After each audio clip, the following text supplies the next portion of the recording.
is a talk show with published authors, writers, and content creators discussing both the creative and technical sides of writing, as well as the industry surrounding it, from novels to screenplays to comics or more.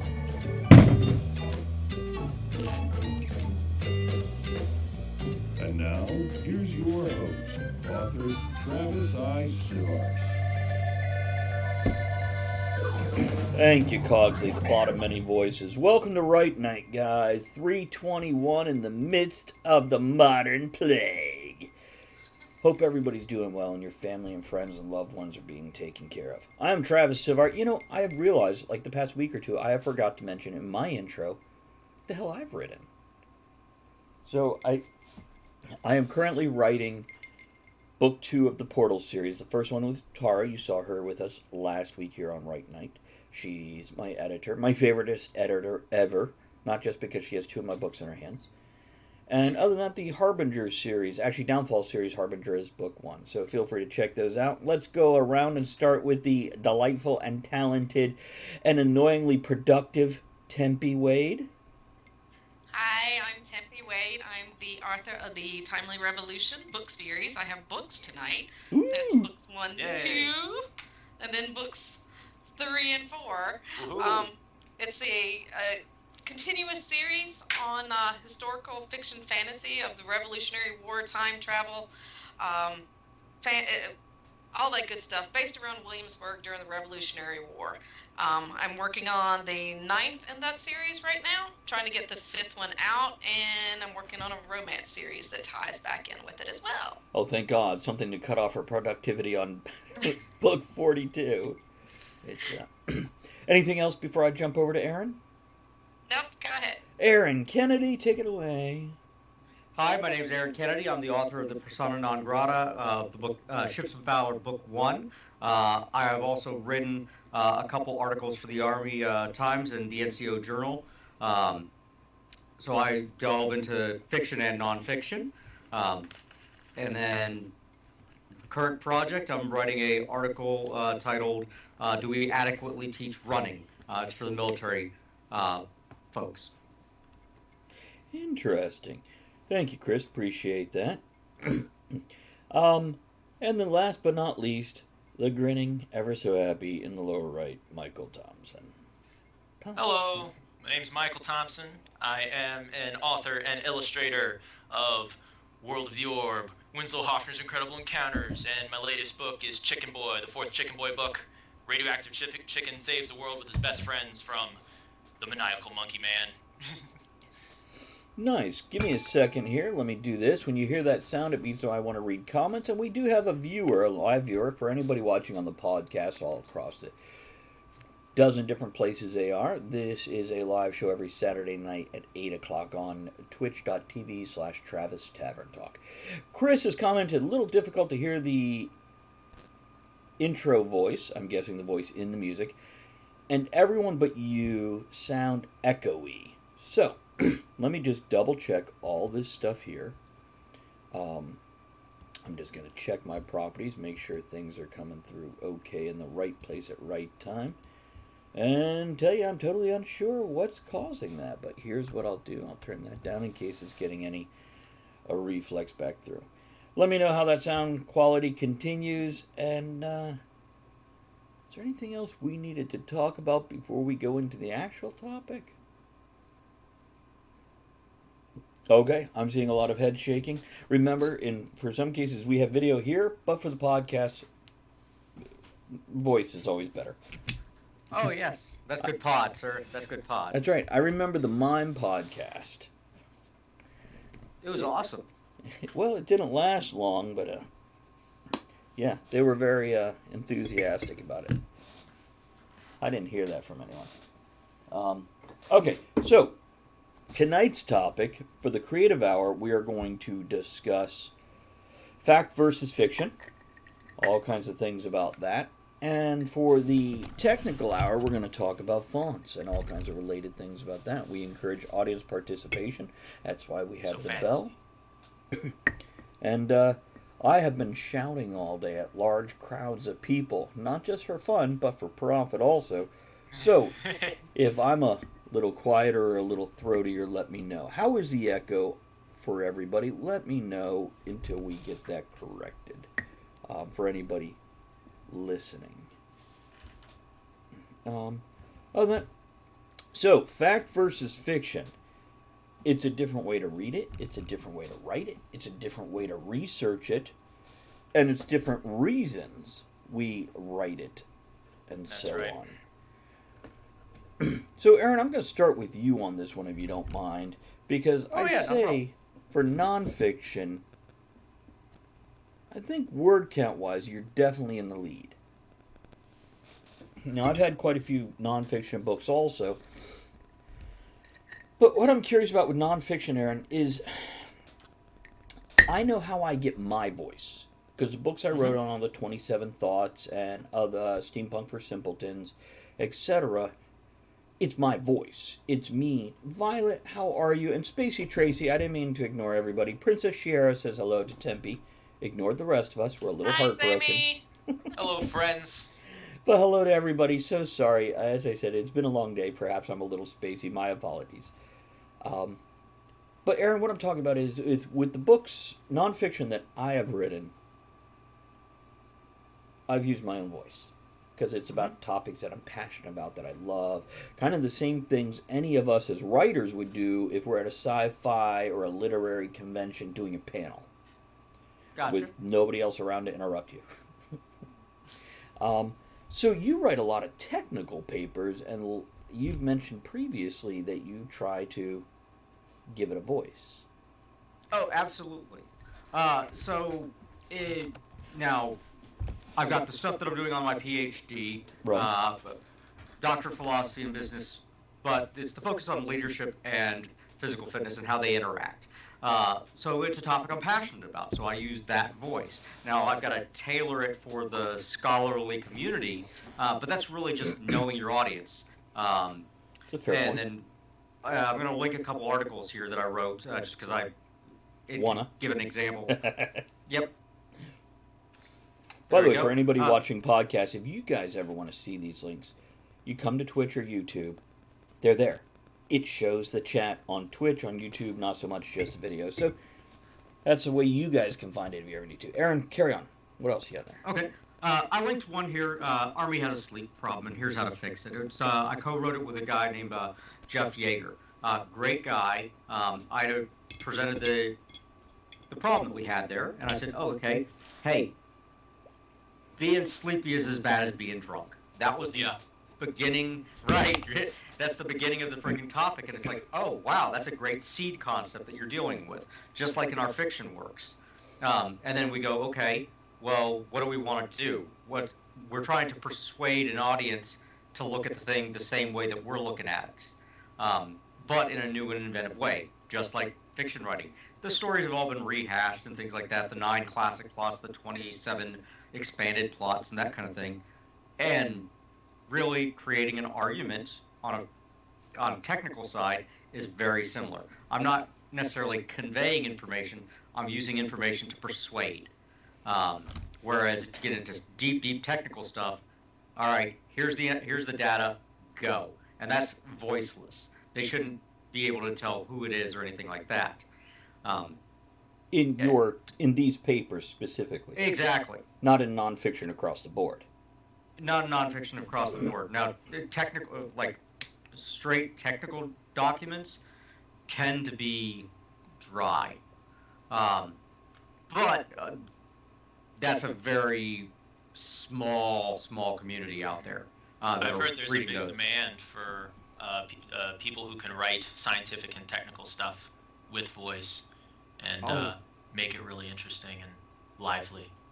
Well, you got guys like, plug Stephen Levin and Stephen Dubner's Freakonomics.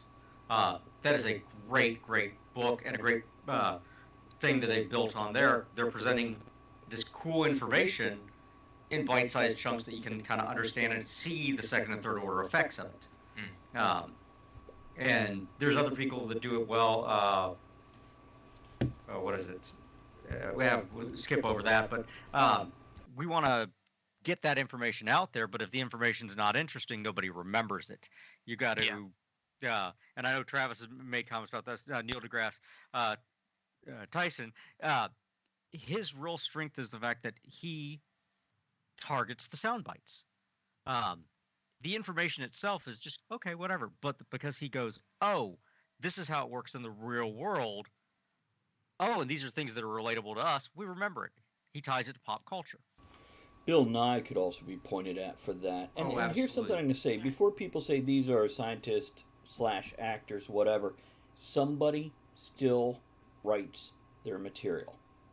Just True. because they spew it out and it feels so natural, you think they just pulled it out of their ass. Not so. This is absolutely written. Somebody, by the way, if you ever want to watch beautiful writing, go watch your favorite stand up comedian. That thing is Oh yeah, true. scripted, tweaked, honed, shredded, and okay, Chris, good to know. I'll keep adjusting that as necessary. Thank you for that sound update. Violet says I freelanced a few nonfiction articles before, and the voice is definitely a struggle, but an achievable one. And hold on, I'm going to read another comment before I go on with that thought. Princess Shiera says I've done some work on vocal, and it's a work your way up, but there is a freedom to talk about any topic. The hard work will pay off. This being a writing show, when you hear any of us refer to movies, stand up, politicians, or any of these other things, that is all written. This is not off the cuff stuff. They don't do off the cuff for a reason. They're just a good enough orator or actor, or however you want to look at it, performer, that it doesn't feel pre-rehearsed, pre-written. Yeah, it's true. Everything has an origin. Right. What? On that note, friggin' Cheech and Chong were the kings of this. Oh, They developed what they called the perfect hamburger. They got an act, and then they went to the next town, and they go, okay, well, this doesn't work here. It's gone. This works really well in both places. Okay, keep it. And then as they got around the U.S., before their first movie came out, they developed this perfect concept that they could present to everybody, and Yeah. it just worked. Um, Chris Rock is the same kind of vein. Before he put stuff on TV, he's hit 50, 60 small clubs that they didn't know he was coming to, and he does that kind of thing. Yeah, my buddies and I saw Gabriel Iglesias, and it's cool like hearing the jokes that he's workshopping before they end up in the specials. So yeah, it's kind of like real time editing in that way, from our point of view. speaking of real-time editing, I'll point this out. Unrelated so much to the creative side, more on the technical side. Look at Michael and his pitches. Oh When yeah, people are walking past the table, he is a walking commercial for himself, and it's a beautiful thing there. And they're scripted, but you still allow for, just like any good stand-up comedian or public speaker, you allow for the ebb and flow to work with yeah. the crowd, and you adjust on the fly as well as before and after. Aaron, I see you going like this. You got a thought on it? Oh yeah. Well, he's scripted like a video game is scripted. It's a decision tree. Tales of Monkey Island. As you're working with, that is one of the best stories out there. But it was free form. You could go anywhere, do anything Right. within the confines of the That's a script. good way to think about it. Yeah, I remember when I had Winslow, I had a pitch for Orb, but I didn't have a pitch for Winslow. And I think, what was it? It was either RavenCon or MarsCon. And that was where I was like workshopping it and seeing where people's eyes lit up with interest and where people were kind of losing interest. And then, I took all the exciting buzzwords. It's like, people like, I don't know if people really knew the word cryptozoology or cryptids, but I was able to house it within like urban legends, mythical creatures and stuff, and draw on that um, and whittle it down into something with all these like really exciting words that made people want to know more about it. Now, hold on. I'm going to pull Tempe into the conversation here. So, Tempe, any current thoughts on the stuff that we've already discussed? Well, just pointing out what Mike was talking about. As writers, it's harder to push your stuff to come up with that hook line for your own stuff than it is for somebody else. So, and I'm not sure why that is. I can sit down and write 90,000 words that come out just fine, but when it comes to writing the back of that book cover, I'm like, It's because you're having a too hard time here. close. This Well, is a Too close. psychological block on your own part. If Right. you were handed Mike's book and read it, or read enough of it, 3 chapters to get a hook out of it, you could write that back cover. If you can step away from your own material enough to read it neutrally, you could do that to your own. It's an art, it's a practice, it's an exercise. Right. Aaron, what were you going to say Right. there? Well, I was going to say, what fen-fey fuckery is this? And that's when reading her books, there's your hook. Okay, got you in 3 words, and then, all right, this is what's going on now. Right. Right. The problem with that is I had to wait until book 4 to introduce that. So. Well, So I I'm mean, working so with that it. leaves Yeah, 37 books to go. 37 that more we to see. go. Just jump on the bandwagon now. That's fun to know all these future quotes coming up and right towards it. I quote stuff around the house about that hasn't been published yet in some of these books too. And I do that too, Mike, and I have to be careful around who I say things to. yeah, Because spoilers. stuff that I've written like 3-4 stories ahead, and they're like, "Wait, what did you say?" Like, "Oh, Who's wait, gonna die? who's gonna die?" I saw you torturing your audience on Facebook earlier. Yeah, I was They were I like, was feeling out the water there a little bit. Got And for Aaron and Travis that don't know, I posted last night on my Facebook page, if I had to give up one of the main characters, which one would you least miss? And it George was, Washington. yeah, No, I mean, it was interesting, and like I got a couple of comments back about the main female character. It's like leave the 4 male characters intact, but take the female character who started the whole thing away, which was interesting. Violet, if I can interrupt. _Ivy cheered. There you go. X100. Well, Cogsley said, thank you, Violet. Appreciate that. Violet is cheering what you're saying there, Tempe. Give him some love for that commentary there. Carry on. Keep on. Yeah. No, it was interesting to me to see that people were so quick to kill off the main character that started the series to save the 4 other main characters that had come along. And I threw that question out there because I was kind of testing the waters for some of the books coming up, and I was like, that's What kind of, and I can't think of the word because I'm a spacey. What's your not diametrics, not metrics. What's your, who's saying what? Guys, girls, age groups, etc. Who's saying keep the men? Demographics. Thank you, guys. What are you getting out of that, Tempe? The women are the ones saying kill the main character off. Surprise! Surprise! You have a bunch of hot Highlanders and a bunch of hot Revolutionary War soldiers. It's like, yeah, kill off the main character. She's unimportant. Well, on that note, what's your readership kind of percentage demographics? Is I assume mostly women? You'd be not to judge.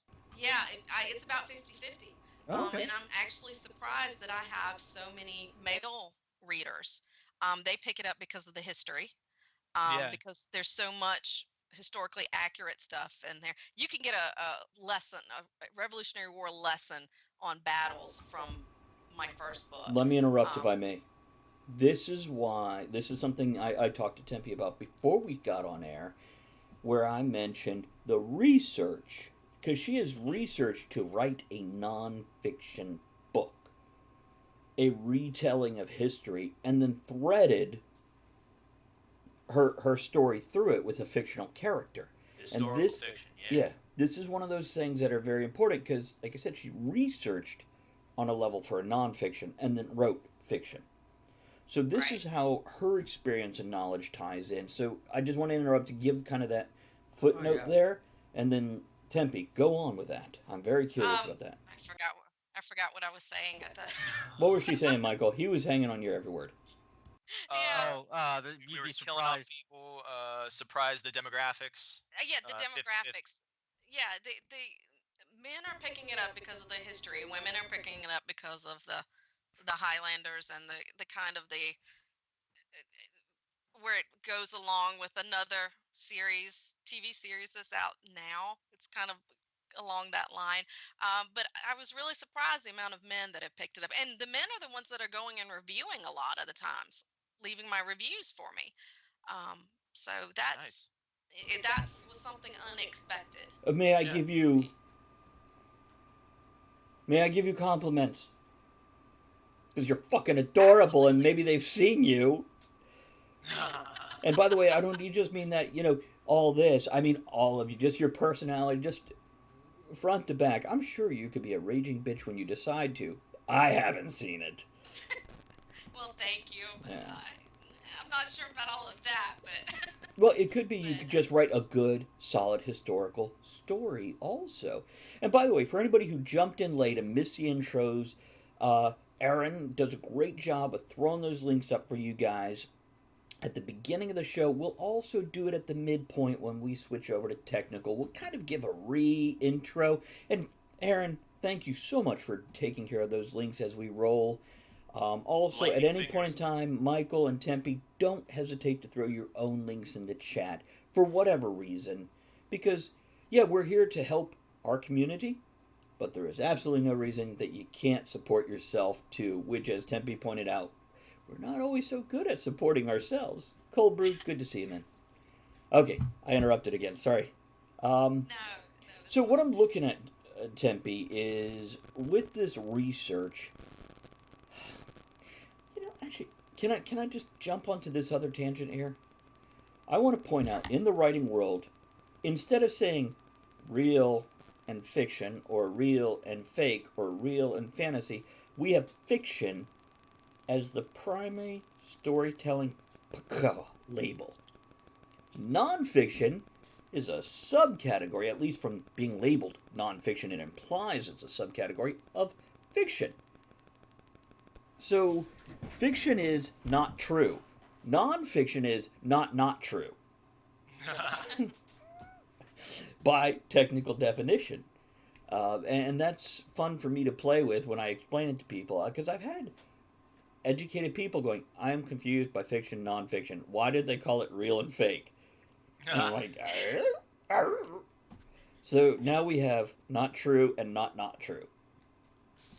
And my books kind of go both ways because, like I said, there's a lot of historically accurate stuff in it, and then there's a lot of fantasy stuff at play into it as well. And I even have trouble when I'm listing my books under the subcategories. I'm like, okay, it's time travel, it's fantasy, it's fiction, it's historical. What am I supposed to put this under? And so I end up with this long list where I can only put them in so many categories. Real On quick, that note, go ahead. go ahead. On that note, friggin' getting the right categories gets you to the right audience. Yeah. I mean, I struggled with this one there because I write pulp. Yeah. Persona non grata is a pulp novel, but it falls under military sci-fi, space, and stuff like that. But I'd argue that trying to yours figure is out, not military sci fi. It takes place in a it, military setting, but it is not that Tom it's Clancy level of oh yeah, sci fi. that's exactly it. And it's one of those, like I said, it's pulp. It's a quick, easy friggin' story designed to be read and thrown away. Um, with military and sci-fi pieces in it. It's I had to somewhere make between the up a hand. genre for Winslow. Yeah. See, that's something I was. I was going to Yeah. jump over to you, Michael, for because Winslow, again, we have discussions before the show. And I pointed out, just in case like Tempe or Michael were like, how do I fit into. I got fiction covered. Where do I get nonfiction? I pointed out where they have nonfiction threaded through their fiction.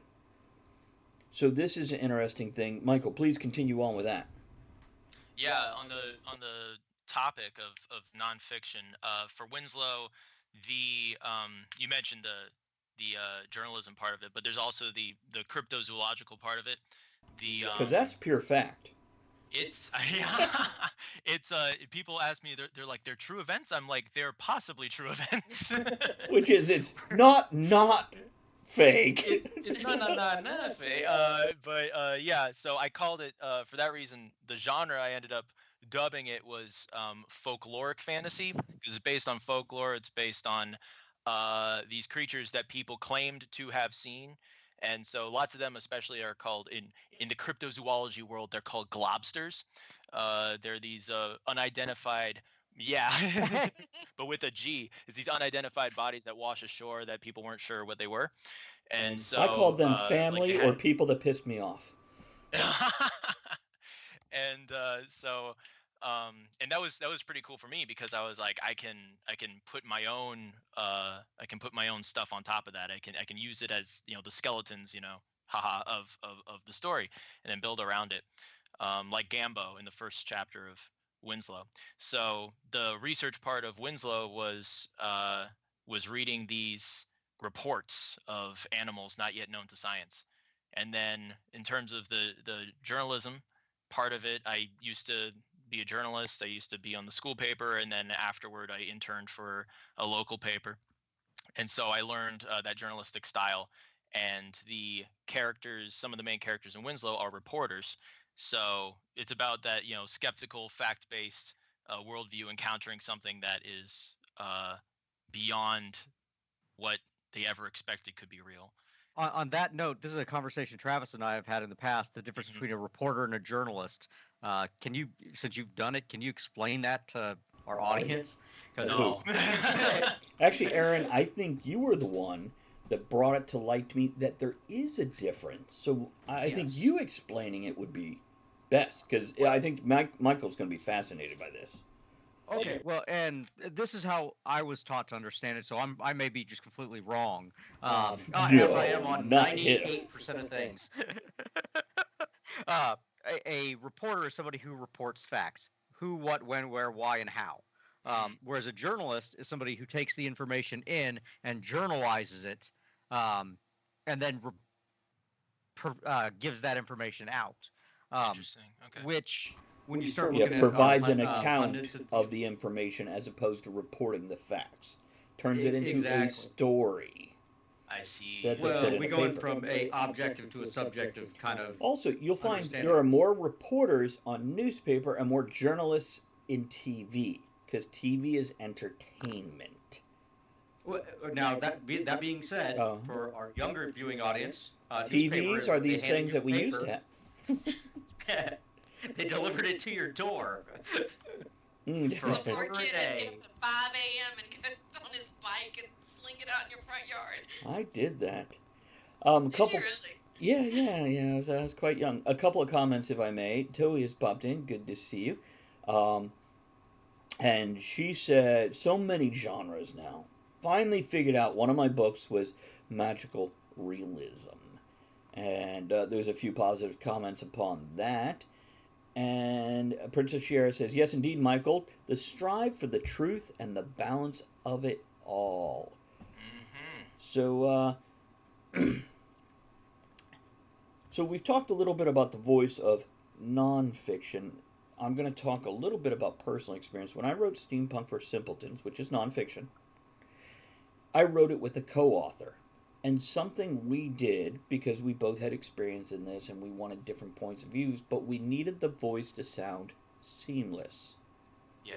We didn't Absolutely. want somebody to read this and suddenly be jarred by a change in voice. Now, we did have inserts from other people in the steampunk community, quite a few of them, 24 of them, I think. And those, we wanted those voices to be very different. We wanted those to stand out as this is somebody else giving their point of view on this specific topic. But yeah, creating that voice, because we wanted this to be fun, not dry. Yeah. And balancing it between two people, which I don't have a lot on this. What I had to say is I wrote something and then Wendy went through and edited it, adding her stuff in without my permission. So this was the zipper that came together to one piece. And everything she wrote, I went through it and would add my things in afterwards. And Nice. yeah, then when we hit the beta readers, all their corrections and everything, I feel it feels pretty seamless. But on the other hand, anybody writing nonfiction that wants to turn a profit as opposed to write a paper or make a living or make somebody pick up the next book, you have to have a voice. Here's what I want to question each of you about. how does the voice of fiction differ from nonfiction, whether it's on a technical level or on a personality level? And Tempe, can you start with this, or do you need a minute to think?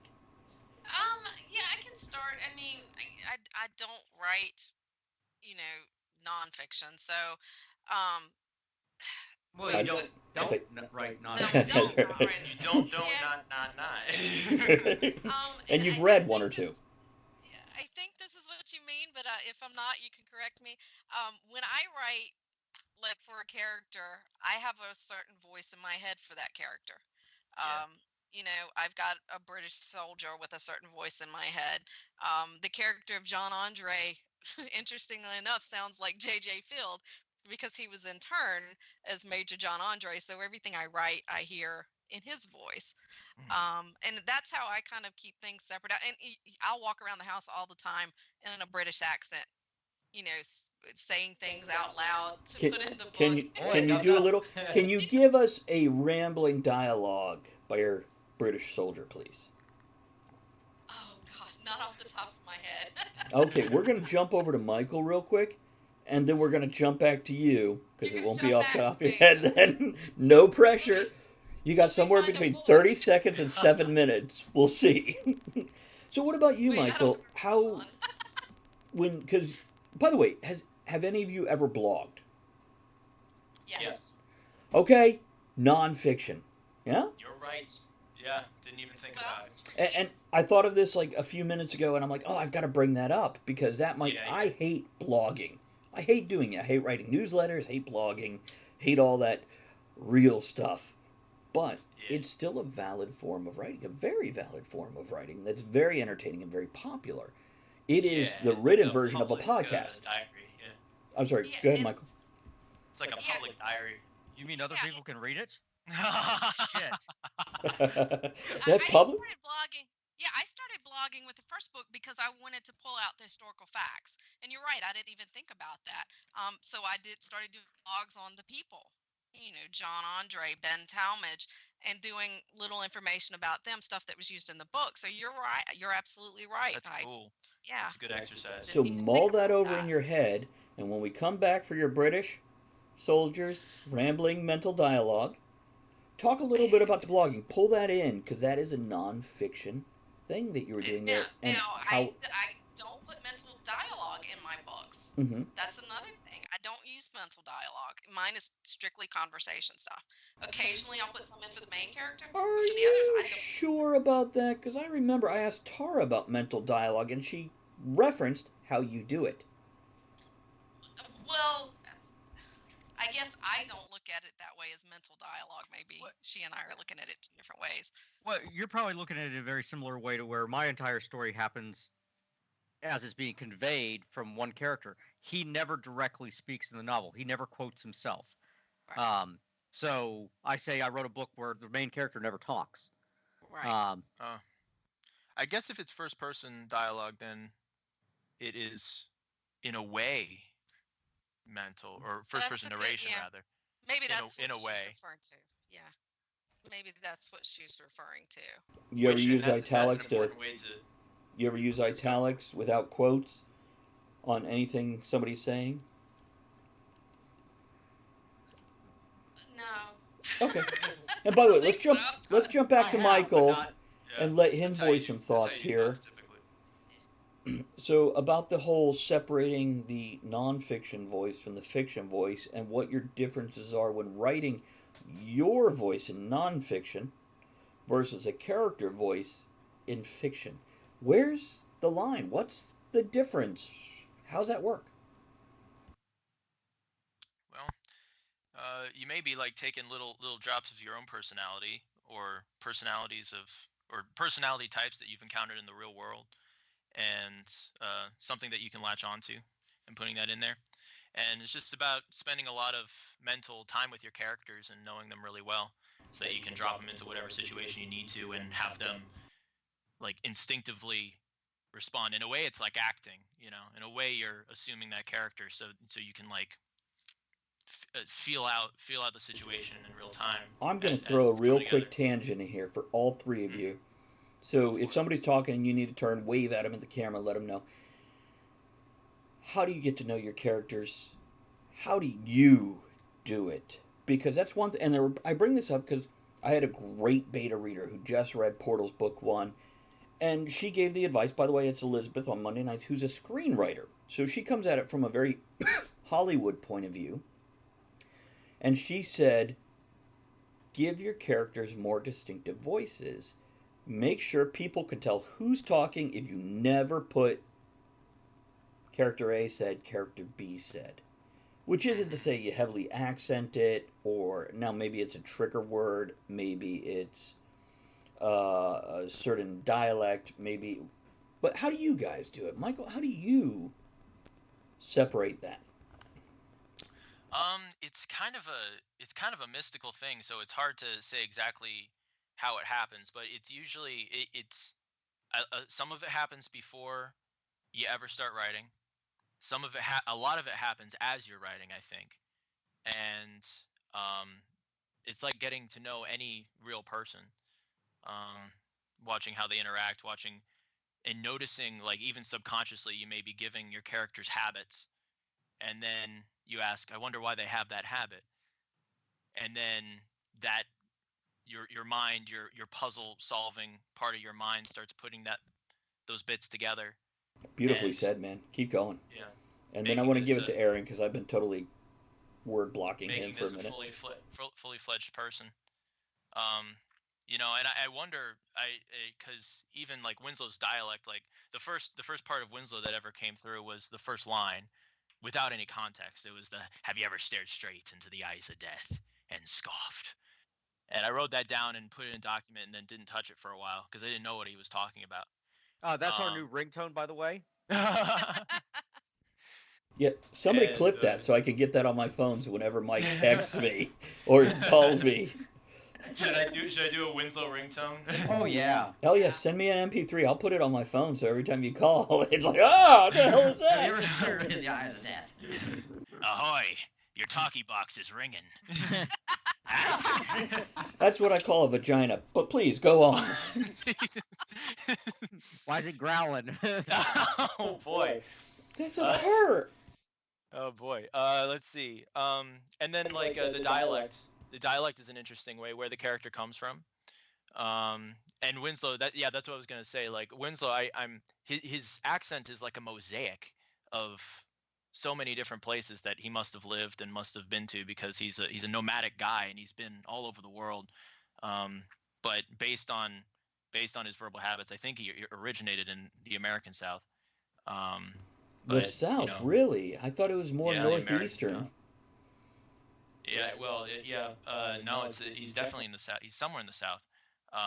Because and I noticed that he says like fur a lot, and that's something that I say. Like for instance, like and stuff. So, and I didn't. Uh, I was mentioning that to some people, and they were like, oh, do we say that? I was like, yeah, listen to yourself sometimes. For sure. And you don't really for sure, yeah, for Fur. And but anyway, it's just interesting stuff, and like in Winslow, the dialect is very important, and then sometimes like Keeley has, for instance, the bartender, he's got like a tattoo, and the tattoo is in Gaelic, and like these little, and it's these things that happen in the spur of the moment as you're writing it, and then you may be putting in a detail, and then you're subconsciously wondering, what does that detail mean? And as you answer that, and when you have a mental answer, then that can inform how you further write the character, and eventually you have this deep, like, personal connection and understanding with these characters as if they're real people, and that just informs how and makes more realistic how they If I interact in the may, book. real quick, for everybody out there writing, and you've heard me going, I'm writing a book a month, etc. This is a depth that when you're quick writing, or quick writing one book and then jumping to a different book, I don't think you get it. That depth, that is, that Michael is describing. That is a beautiful depth once you connect with your characters or dig into your characters or dredge up the underneath, the silt of your character's personality. That's a beautiful thing. Now, Tempe is probably getting that in hers because she's done such an extensive volume and track of her individual characters, so there's more layers coming out, more things coming out here. And again, I want to give Aaron a turn to speak. And by the way, I love it when we get Tempe talking, because you guys, if watching or listening, you will notice Tempe tends to stay quiet till we poke her just right, and then she'll get talking. And that's a beautiful thing about you writers and our writer friends and our creative friends. You just got to get the right question, and suddenly they're off and going. Yeah. Plus, I haven't seen anybody else this week, so you guys. Oh, well, it's our self-isolation thing going on. Social distancing. Social distancing. Hey.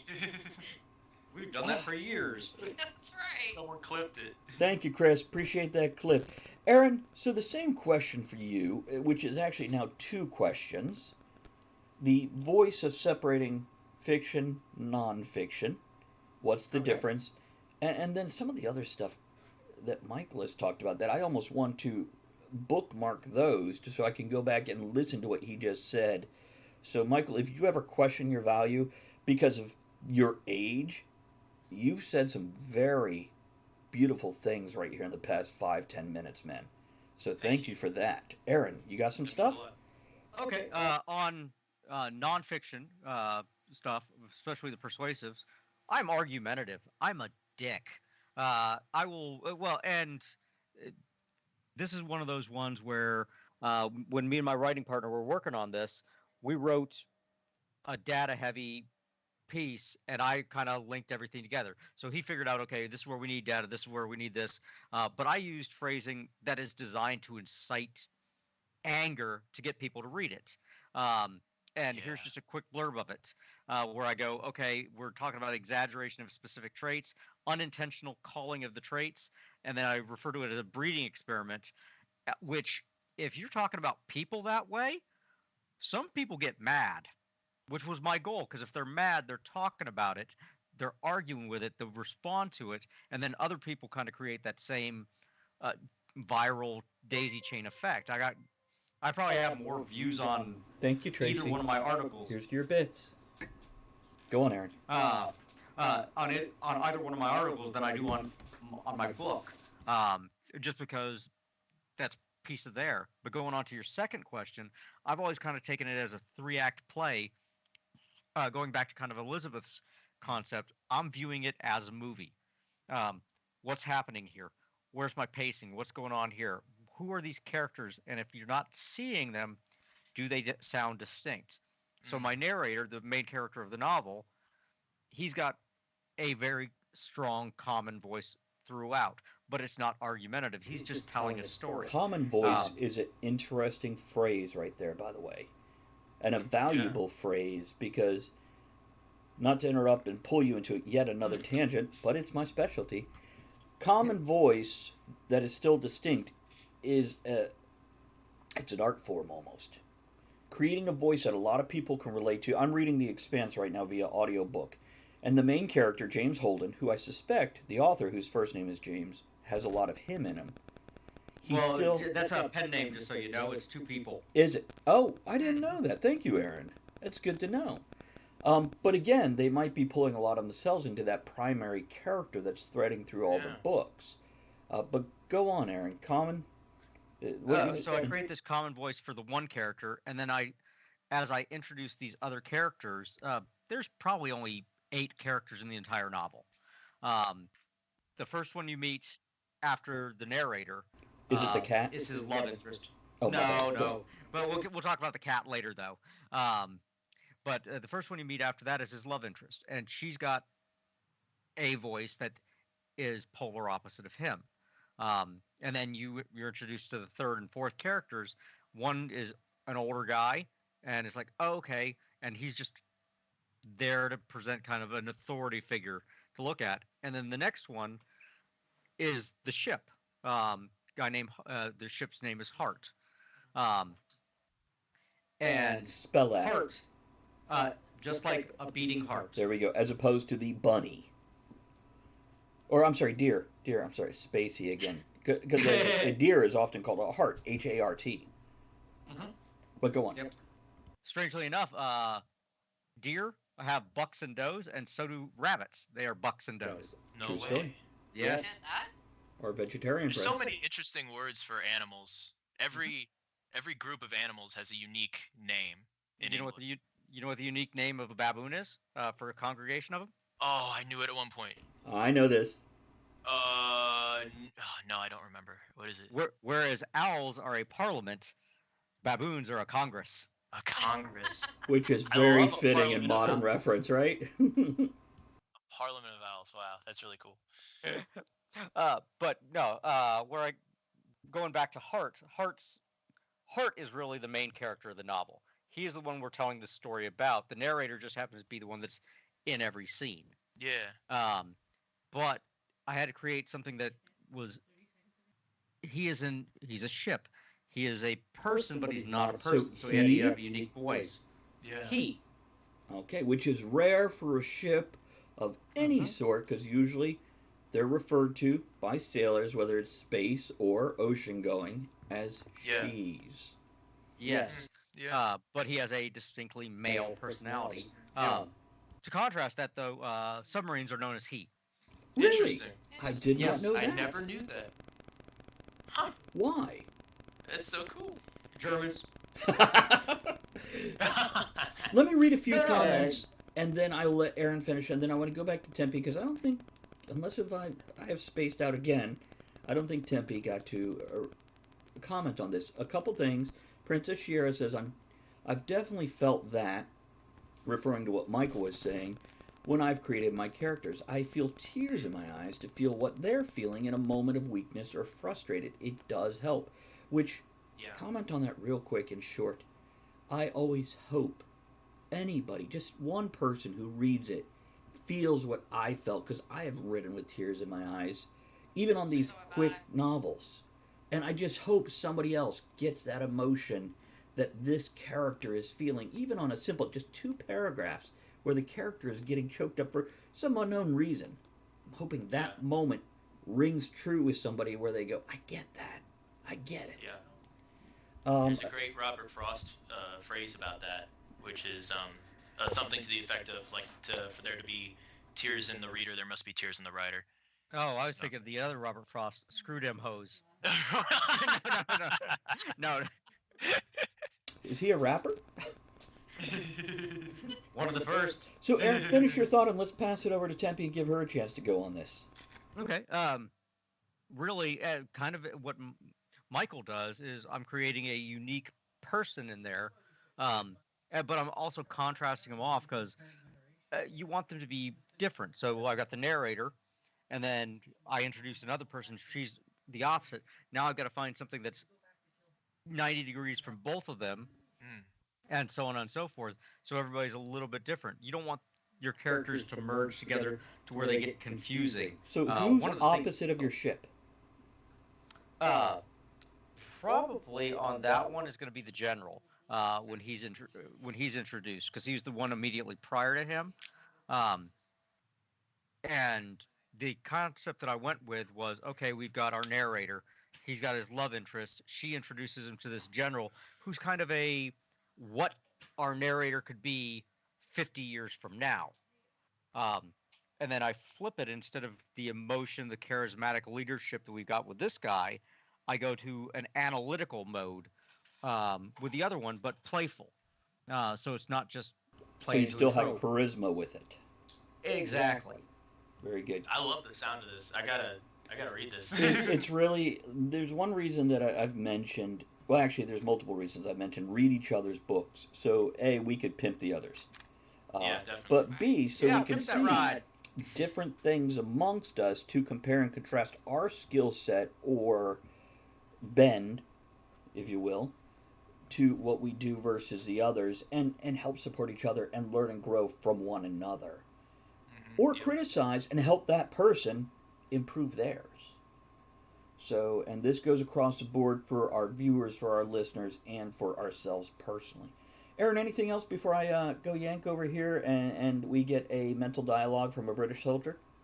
Or a verbal No, dialogue? just on your last thought about reading other people's works, one of the best things that I did was beta reading for others while I was having my own beta read, and you kind of trade off. You do a round robin with a variety of people, but you get the look at other things and go, oh, am I doing this? Nothing makes you change when you realize that you're doing the same thing that annoys you in another. No, and it's not necessarily a bad thing. It's just Or one of that those, you oh, this love is common in and played somebody out. else's. If you're like, oh my God, I love what they're doing. Am I doing that? Yeah, yeah, So it works both ways. Okay, yeah. good, Aaron? It's true. Yes, sir. Tempe? Well, you're going back to the dialogue now. I I have want an to hear your American. British accent real quick. Let's give it a couple Okay, of weeks. And no then pressure. you want to hear the worst Southern British accent in America? Foghorn Leghorn? Foghorn. Son, I say son. I Daniel keep Craig. worse than Daniel Craig, right? Yeah, yeah. Okay, I'll read a chapter, and this is Not a whole I chapter. gotta get my Story not time. Yay! paragraph. Librarian. A par- Old Yeah. lady who has to have these over her contacts. We're sticking with librarian, Okay. baby. Okay, so you can't make fun of my accent. Okay, so this is Major John Andre. Allow me to explain. I received intelligence from one of my agents behind enemy lines late last evening about a British officer in Oyster Bay that was sending information to the Continental Army. We questioned him, and of course, he denied any wrongdoing. But when we searched his residence this morning, we found proof of his treachery in the form of the papers that were hidden inside his mattress. He obviously wasn't smart enough to burn them, which is of no surprise to anyone who has the misfortune of knowing him. Not only that, we located damning evidence that he was involved, if not masterminding, your kidnapping. Now, may I criticize? Criticize away. Same criticism I gave Michael. Slow it down. If you ever do a live reading, take your Okay. time. We all go too fast. It But happens. that was a decent reading. Mhm. Right. But your improvement, I think, for me, slow it down. Look at the camera, find your place again, because we all pause while talking. Unless I we're can't just. look at the camera and read. Well, that's but no, you pause just like the character would. Pause for. Right. But anyhow, that's something if we ever do live readings, slow it down more than you think you should. But no, I think you Okay. did great there. Yeah. First that was British good. accent in America. You did Although okay. you did miss an opportunity because he Better says than Daniel Oyster Craig. Bay, and a collective noun for oysters is a bed. So you got the opportunity to get into bed with the oysters. Oh, there you Oh, go. they're collective now. Bits being thrown for Tempe. Thank you, Tracy. Thank you. Thank you. So Tempe, your thoughts on separating voice, creating voice fiction versus nonfiction, and go on. Yeah, I do. I have an American. I have a couple of Scottish people in mind. I have a few slaves in mind. I break up the Scottish people with one word instead of you. I use ye Mhm. just to kind of separate it that way. So they don't all sound like Scrooge McDuck? Right, right. So, and like with the dialect, I do have a slave in the book, and I got a review on this when I first released the book, and I went Ooh, back and looked. reviews. Yeah, I went back and I looked because she marked it as editing issues, and I'm like, what the heck? So I pulled it up to the part that she said she found them in, and it was actually where the slave person was there, the slave lady, and it was the dialect was different. And when I looked up this lady's profile, she's in the UK. She wouldn't realize that there's a dialect difference. Okay. Where I'm around Revolutionary War people all the time here in Williamsburg, she wouldn't realize that there's going to be a different dialect there. And she said it was editing issues, but it really wasn't. It was meant to come off as that dialect. Yeah. So, because it concerned me, I went back and I'm like, editing issues? What the heck? But yeah. And we've so- got 5 minutes left before we go into the technical hour. So Well, I mean, finish your thought. Let's give some closing thoughts on this. And I love it when we end a topic before we're done because it means we've got more. And that's a beautiful thing right there. So, Now, what were you saying, Aaron? Oh, sorry. well, that kind of goes back to last week's discussion. Check out that podcast where where we talked about, okay, hey, if you got a beta reader or any reviewer, the 2 agree rule. One of them can be you, where you go, oh, I see what she's saying. she's not correct in this context, but hey, you may have gone, oh shit, I missed that. Right. Whereas friggin' I went through and I spelled break wrong, as in break, rather than hit the brakes, Yeah, because I'm horrible at homonyms when I'm typing. Um, Right. that's an easy one to mix up. well, no, and it's one of those. If you ask me how to spell either one of them normally, oh yeah, it's such and such. But Yeah, the fact that as I'm typing, it's going through my head. I'm not spelling words as I think them. Right. sure. Gotcha. Right. Yeah. Yeah. But, again, like I said, if somebody in another country wouldn't necessarily understand Oh yeah. that dialect. So, but yeah, Also, I that's think how I break it up. something to remember when writing dialects, especially anybody speaking English, if English or whatever language you're writing it is their second language, quite often there is very specific words that are the words that you'll misspell or spell like fur instead of for. Um, but also shortened sentences, clipped sentences, because they not necessarily translating in their head once they're fluent, but there is still a pattern they used when learning, and that Yep. doesn't necessarily flow as freely. It flows in a different way with definitive breaks in it. Hmm. So, Right. final thoughts on nonfiction versus fiction. Any thoughts at all, even things we didn't mention? Shall we just go? Oh, how about we go reverse order? Why don't we start with Michael, go to Aaron, and then Tempe will wrap up the topic and go into our second hour. In Michael? terms of yeah, in terms of I want to on dialect again. Um, dialect was a very important part of Winslow, and I remember and that editing thing you mentioned reminded me that in my first draft of Winslow, before I sent it to the editor, at the last minute I had changed. I thought that because I spell all of Winslow's twos as tas, so straight into, as ta, and I thought that that might have been too hard to understand because he's got so many accented words. So I went through and I changed them all to two, and I sent them to the editor. And then when he got it, he wrote me back, and one of his first things he's like, I really think that the two should be tuz. I was like, no way, that's what they originally were. And he's like, yeah, based on how all the other words sound, that's how it ought to sound. That's what he would say. And I'm like, I am so glad you said that. But that created a lot of new To work for me, agree. but good work.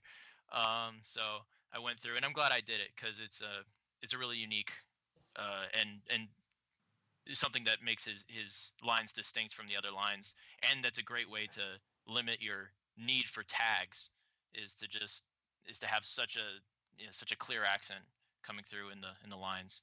And by tags, you mean within the Bob said, Mary Yeah, said. the said and the asked and the exclaimed. Aaron, any closing thoughts on this? The big thing is, what's your goal? How are you doing things? If you're telling a story, Mm. fiction's the way to go because there's puffery, you can do all kinds of things with it. If you're making an argument, nonfiction's kind of where I lean to, or if you're conveying information, you get deep into the technical. Blah. Um, but yeah, really it's what are you trying to do? Because they're all great methods, but you wouldn't make a movie where a TV series is better, or a documentary would be Hollywood, you're great. not talking to them, that's for sure. Well, no, but what is it? They've got two or three Mister Rogers biopics coming out now. One which was all him, the Tom Hanks one. Those are different formats because they're doing different things. Um, and the Tom Hanks one, it's fiction based on a true story, whereas the Would You Be My Neighbor is nonfiction because it's just, hey, here's this. It may be edited together, Yeah, but everything that happens there was true. yeah. It's like a matter of whose story you're telling. If it's someone else's story, And Tempe? yeah, Yeah, I mean, it doesn't take. You only need a few words to change up the dialect. Like I said, yeah, with the Scottish accent, I just change one word, yep. and you can automatically distinguish the characters who's speaking at that point. So, Hmm. just you keep it simple, and you can move it right through. Yeah, yeah. Here's my closing thoughts on it. Anybody that's writing fiction, you have nonfiction threaded through it. And it's a matter of balancing it. And if you have nonfiction, threading fiction in it in the way of voice is invaluable for retaining your audience's attention. Giving it that passion, whether it's your own voice or the people that you've researched or whatever, is invaluable to nonfiction. So don't think you're only writing one. As a writer, it is a blend of the two almost all the time. Always exception to every rule, and so on. So now Yeah. we're heading into our second hour. We're going to switch the topic to fonts. And does anybody need a break? And here's what I'm going to do. I'm going to try to do our breaks differently. Instead of having a solid break of everybody going, if somebody needs a break, I'm going to get somebody talking here, and then somebody, one at a time, will disappear off the screen to go get our refills or whatever we need to do. So, Okay. who needs a break? Really, nobody? I'm good. Awesome. Yeah, I'm good. Here's what For I'm now, going I'm to do. good. One quick thing Yeah. though, I know we're switching there. Hey, everybody, we're out here every day. Travis has got I'll link it down at the bottoms of people that help us, that have supported us. Go check them out, please. Whether it's Tempe, Michael, Travis's own books, we've got John over at Jersey's Cards and Comics. Check them out. We've linked Purveyor of the Unusual, and Thank you. those that support, he's more than likely to pop you up there as well. And by the way, up right now, for anybody who's listening to this years from now, the coronavirus is going on right now, and it's brand new. Friday the 13th, it came to the mainstream USA. And right now, if you're looking for things to do, don't forget supporting your artists, your creative people is a great way to give you a distraction while you're self isolated, air quoting that one, or whatever. So look for these people, look for these things. Tempe, thank you for popping that up. Instagram is a great way to keep Yes. with us on a personal level as well as on a professional level. You'll see a blend of both in most of ours, and that's something as creators we constantly argue with ourselves and each other about how much you put of one versus the other. So, yeah, check that out. Make sure you're supporting those folks, not just us, but even local restaurants or whatever. Yeah. Putting together those to go orders, putting together whatever online ordering you can do of your art supplies from a small business. Keep those in mind. I will guarantee Amazon, Walmart, Target, Lowe's, they will all continue to exist. The rest of us help each other out. So, going into our second hour where we're going to discuss fonts, we're going to do another quick reintroduction for anybody who came in late or ignored the beginning. I am Travis Sivart. I have written quite a few books. Right now, I'm working on my second book in the Portal series. And other than that, if you want something good and solid, which is one of my starter books, so the later books, check them out afterwards. The Downfall series, Harbinger Book 1 is out, and I'll be working on Book 2 later this year, which is going to be written predominantly 13 years after the original was written, so it'll be a very different writing style with a lot more in it that I've picked up. Tempe, intro? I'm Tempe Wade. I'm the author of the Timely Revolution book series. Currently have 4 out, working on getting number 5 out, working on number 9, and a romance series. So it's if you like historical fiction mixed with a little bit of fantasy and a little bit of Celtic lore and a little bit of Revolutionary War history, check them out. Aaron? Aaron Kennedy, Ships of Valor. I've got a couple things that I've linked previously in there. Sci-fi, pulp fiction, and nonfiction works. Next thing that's out is going to be Do We Adequately Teach Running? Michael. Michael Thompson, author, illustrator, realm hopper, write all sorts of cool stuff. Since we're talking about fonts, I'll show this book because I really like this font. World of the Orb, Portal fantasy adventure about 2 best buds, lost in a medieval world, magic, monsters, all sorts of cool stuff. This is where I want to start, right here with covers. Because fonts were like, that's kind of a dry topic. No, it's not. Super important. And we have primary fonts inside the book that most of us use, and I wish Tara was here to discuss the dyslexic font, but we'll touch on that. Michael, Aaron, Tempe, when you choose the fonts for your covers, let's talk with that. And Michael, you just flashed your book. Let's start with you and roll to Tempe afterwards. I'll be right back. Go ahead, Michael. All right. Well, World of the Orb. First off, you got to make sure that your font is available and free to use for commercial purposes. So that's the number one thing you do. Fun fact about this font: it's actually the same font. I found out it was rather magical. It was the same font of the first bookstore that ever stocked it on their shelves. On the side of the bookstore, they had the same exact font, and I thought that was really cool and symbolic. But yeah, so it's a matter of fonts in a way are kind of like it's an art, it conveys a certain emotion, it conveys a certain feeling, and you want to find something that matches the tone. And I really liked the curly sort of um Seraph. yeah, the curly serif. And the kids go through a portal in the Museum of Natural History, and these little disconnected curly cues inside some of the vowels here look like portals. So that was something that drew me to it. So finding something that subconsciously matches the tone of your book and is also clear and has a good distance read and then good contrast, but that's different than the font itself. But yeah, so tone and uh, and then just whatever strikes your fancy and subconsciously sort of evokes what you're trying to do. So it's an Well, art. Yeah. well, I mean, on that note, friggin', I think I mentioned it last week. In the Marvel universe, in the characters, there's a couple characters that have very distinct stylized fonts. Thor is one. Yeah. His comes off every time Thor talks. Oh yeah, He's yeah, got his yeah. own distinct font. In the Deadpool bubbles, is yeah. another one, and because they say, okay, well, we understand how Thor talks. He talks like a Viking. Yeah. Whereas Deadpool, they say he sounds like gasoline on gravel because of all the damage. Yeah. But whereas the book, if you're doing the same thing, it's one of those, oh, this is the kind of book based on the font that I've got here. Yours evokes images of, well, fantasy. Yeah. Uh, Yeah. That's a good point. Yeah.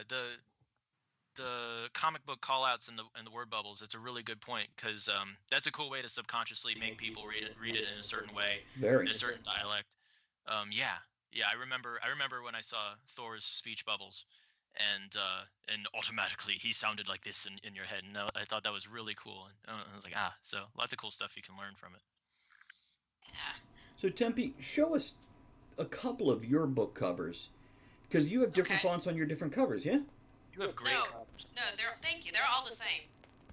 They're all Times Roman numeral.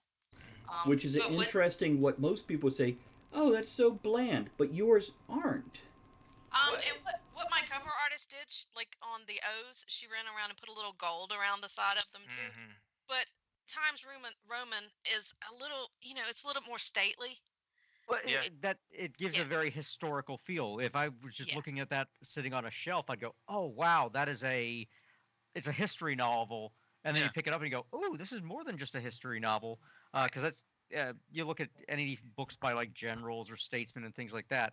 It's got a Yeah. very similar look and feel based just on your covers. And you need Right. something classic for the time period. And I think that the height that she gave the letters They are is elongated. great. Yeah, yeah. Yes. Yes. So that can change. That can change the whole game. Yes. Changing the And height and the width. yeah, and it's important too if you've got a series like I do, stick with the same one on the covers. Yep. Change up the cover art, but keep the same font so you've got that consistency when somebody is looking at it on your table. So because if you change up the fonts and do a different book style, book cover, they're going to think it's a different series or a different book altogether. So that consistency is really important. That's definitely reasonable there. There may be exceptions to that rule. For example, if you have a different primary character or something within the same series or something like that, sure, then. But I think I generally agree with you overall there. And I have my own reasons for using that because that's the font that I use inside the book, but we'll go into that later. So Mm-hmm. We can go into that right now if you want. I don't mind. Yeah, This is please. freeform, so Well, yeah, Take it away. go on. I have issues, like I said, with my eyesight, and Times Roman is one of the ones that I can actually see really well. And so that's why I kind of generally stick with that. And when I'm typing anything, whether it's a resume, whether it's a book, just a regular email, that's the font that I use because it's just easier on me.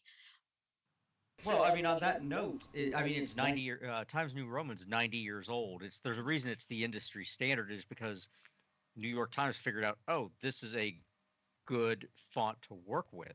Right. And it's clean, it's easy to read. People with a paper that's this far away. So that's just a smart play. What are the other Right. primaries? I want to say Garamond and Calibri, Times New Roman, Arial. Courier, Georgia. and Georgia. Yeah. Georgia's kind of the preferred font inside Kindles because it's clean and it shows up really well. New Roman, because it's on a screen, tends to blur just a little bit for some folks. But Courier is every space has got this. Every letter's got the same amount of space on it. New Roman expands and contracts based on the letters. What do you choose, Aaron, in your book? So on the inside, I used Georgia. I stuck to form. I wanted something that it looks clean, neat, simple. I had originally written it in Courier just to give myself a consistency, and then I was like, no, the spacing's a little bit off. It's harder to read. Courier is great if you're doing like military stuff because that's Times New Roman. You can have the same paper in Times New Roman as you do in Courier, but for whatever reason, Courier will give it more gravitas. And it's something subliminal about it. But Georgia kind of splits the difference between the two. It's clean. It's easy to read, especially on a Kindle screen, a small one, and on phones too, which is kind of nice. My external font on the book was I actually had a guy named Jeff Berger. He did the cover. He did the font, so it's not a normal font. It's just he created it. Michael, what are you using? Did you use a different one between your different books? Every book has a different font, yeah. Tell us. Let's see. Okay, so Chicken Boy originally was Times New Roman, but for the new one, I did a new format, new size for Chicken Boy. On the cover, I hand draw all the letters. Inside, the font for the titles is Wallaby, and the font for the body is Georgia. In World of the Orb, I've got a few fonts for World of the Orb. The cover is Divin Swash. Now the headings of the chapters inside are different than the outside because Divin Swash, while I love it, the kerning is abysmal. So the spacing was insane. So it's Mercurius. Probably Mercurial. It's Mercurial, something like that, some version of that, and it's a high tower text, which took me a long time to decide for the body. High tower text, it's a little bit wider, and it has these sharp, beautiful serifs, and then for Winslow, it is Book Antiqua. For the body, and then and that's the same as the upper part of the title, and yeah, I think all the titles are Book Antiqua. That had a nice antique look to it, and Winslow's a classic guy. He likes things old and trusty. Classic, not classy. Classic, yes. So with mine, I went with Garamond. For the only reason I did that is because when I pulled down the Amazon template, that's what they had. And I figured they have millions of dollars and hours of research into it. If they put that on their template, it was for a reason. And then I could be lazy and just roll forward. So it's not a great reason I chose that one. And I love the fact that you guys actually have other reasons besides, it looked like that's what worked for other people. Yeah. Now, for those of you that are like, fonts are so boring. Here's something I'm going to tell you about writers. Newer writers quite often go, I have this many pages. As they just mentioned, spacing in letters will change your page count. You change your font across a 150-page book, it could suddenly be 175 or 135 pages depending on the font. This is why we go by word count as authors, as writers. I've had a lot of newer writers go, but what's the page count? I'm like, it doesn't matter. If I throw double spacing in there like we often do on first drafts versus what the actual formatting will be in the final book. And also, if you have a 10 font versus a 14 font, depending on what you're going for, it all changes your page count without changing your word count. It doesn't change how long it takes somebody to read it, it just changes page count. And I have seen, especially self published authors, and I am self published, so I'm not throwing stones here, guys. I have seen self published authors turn that shit up to double spacing and 16 font. And I'm like, you're just cheating because you only wrote 27,000 words and you wanted to make it feel like a 60,000 word book when somebody picks it up and holds it in their hand. Yeah. It can depend on what book you're writing. Generally, the bigger the font size, the younger the audience. Fair? Yep. There's an inverse to that as well, because as you get older, you're going to want to sway away from those 12s and into the 14s. 14 was kind of the recommendation I got from like my parents and stuff, because that's what they'll default it to on their devices and stuff to that effect. I think I published at 13. If I may, when it comes to devices, and Tempe, maybe you're going to say the same thing. If not, I'll pass it right over to you. That's something else to keep in mind. A lot of book sales are now electronic books. Because of that, your reader can control the font size. So, don't worry so much about the font size. Go with the industry standard, which tends to be 11 to 13, right? 12 seems to be the average. And correct me if somebody thinks different or knows different. No, 12 is the default, and then friggin', as he said, Right. if you're younger, it gets bigger. But if you're going to write an epic fantasy, maybe it's better to drop that to an 11. 10, I don't recommend it. But sometimes you don't want a 600 page book because printing that, the price, the cost to the author to print that is incredible. So, what do you got, Aaron? And then a lot of times people are gonna, your agents and things like that. Your page count needs to be in 16s as well. Really? Because when they take that's true. Yes. Because when they fold it to do this and do the cuts and everything, it's one page that's folded 16 ways, or 8 ways to create 16 pages. So, but they're leafed together like little mini books inside of a regular book. So they want to, that way they're not wasting paper. That's a really good technical point right there.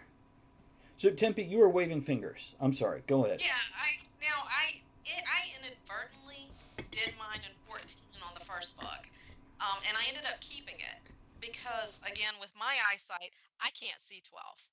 I mean, I can do 12 when I'm typing and enlarge the screen, and I still can't see it.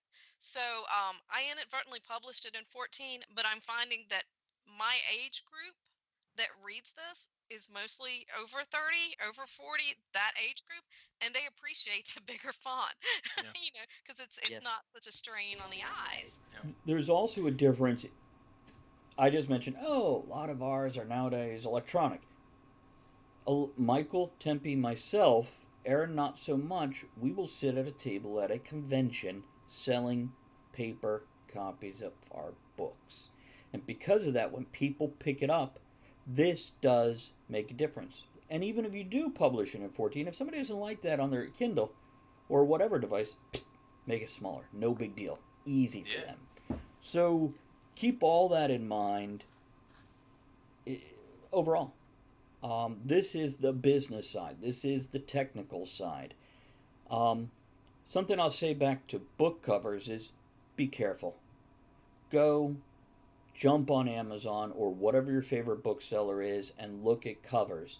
Also realize how many letters disappear on certain fonts. I have seen some beautiful fonts that I so want to use, but you can't read that title at a glance. That's a bad font. You're better off going with a plain font that somebody can catch it like that than something that looks beautiful that they're like, your Gaelic letters are killing me, dude. Well, I mean, no, even like Walt Disney. Walt Disney's got their own font, the classic lettering ones, and it's a gorgeous font when you look at them individually, but when you space them all together, that's a hard thing to read. Yeah. Yeah, and for me, I mean, cover art is one of those things I pay for it. I mean, I don't try to do that myself. I'd rather have a professional look at it and say, hey, this works better than this, or that's just one of those things I go ahead and pay somebody else to do because they've got a better eye for it than I do. Let me also recommend this, guys. If you do have a good eye, but you don't have Photoshop abilities or talent or time or give a damn, and you go to someplace like Fiverr or you're a friend that's good at Photoshop, maybe decide that font ahead of time instead of leaving it to the artist. Because artists are artists. We all have certain skill sets, and sometimes they go for the aesthetic beauty instead of the functionality. Which, if you have an artist that can do both, please, yes, give them a little freedom. But if you have somebody who's just artsy, maybe you go make the cover, then I'll tell you what font to put the words in on top, and I'll tell you where to put them, because I don't need that title sideways down the left-hand margin on the front cover, unless if it fits. Aaron? Well, this goes back to your children's novel, where you had to go back to the author and go to the artist and go, no, no, no, no. The pictures go on this page on well, I can't remember if it was the right or the left, because you're reading it to the kid, and they're looking at the picture. And it's little things like that that make all the difference in the world. Because if they're reversed, no kid's gonna want to do it because they're just looking at friggin' words, and you're looking at the picture. If I may, Cold Brew Science just said, I paid $125 for a cover on Fiverr that ended up looking like a bad Twilight cover. Kind of nervous about looking for cover artists now. This is valid. This is one of those things, it's the balance of, and Tempe, I'll pass it to you in just a second. This is the balance. Hold on just a second, I got a very important message here.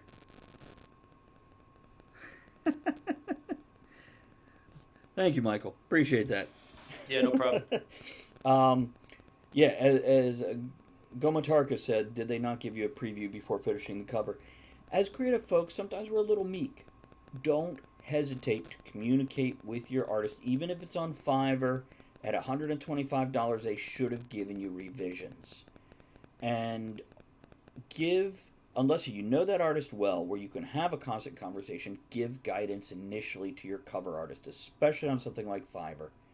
Made a few changes, didn't make much difference. Cold Brew, I feel for you.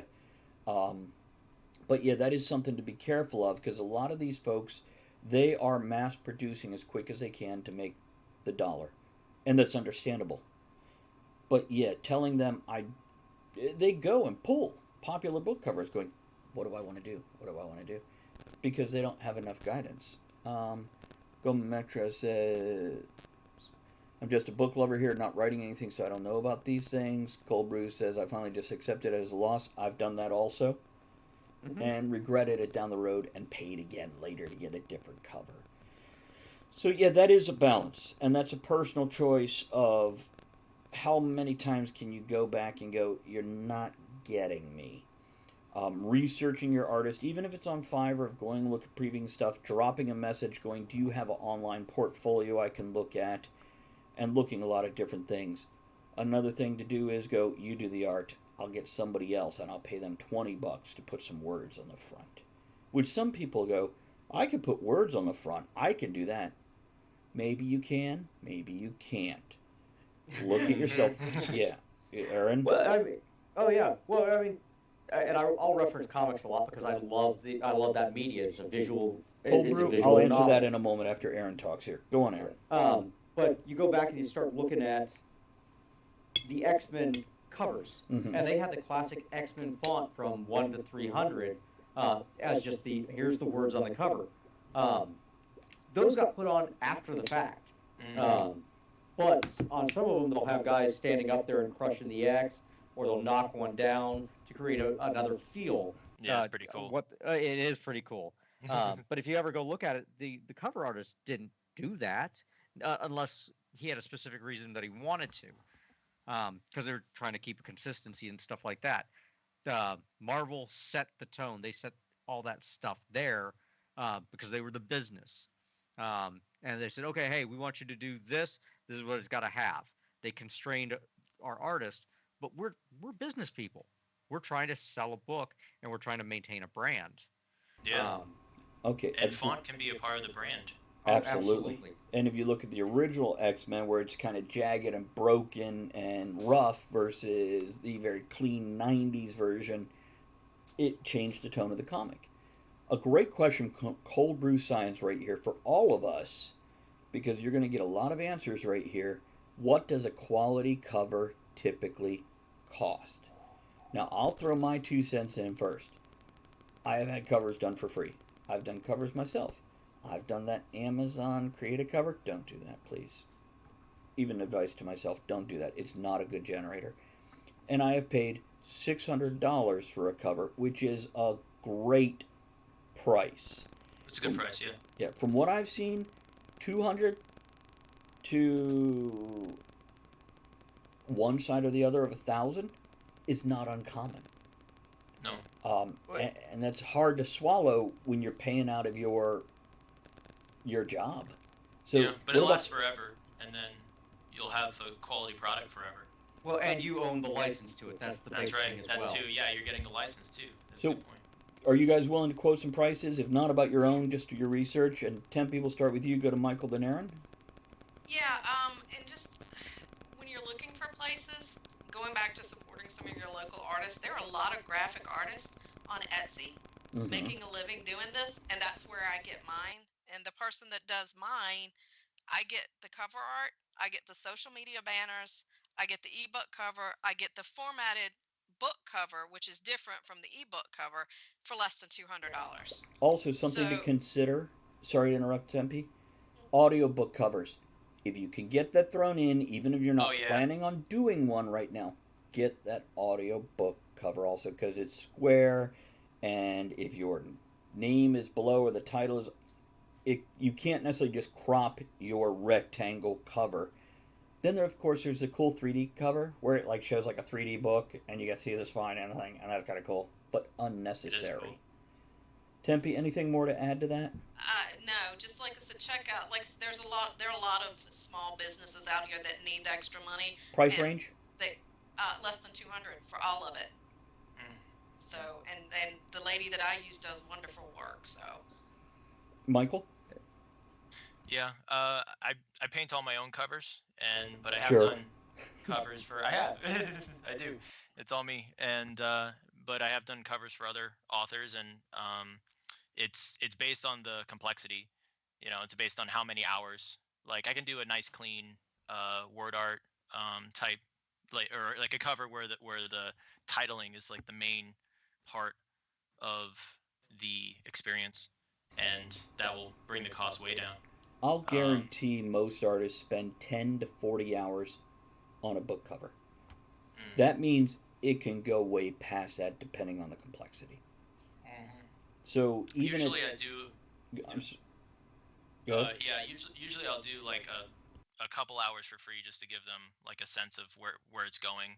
Then I'll touch base with the client and say, how do you like it? Okay, so you're talking as a cover artist now, not a writer, yeah? Mm-hmm. Okay. Yeah.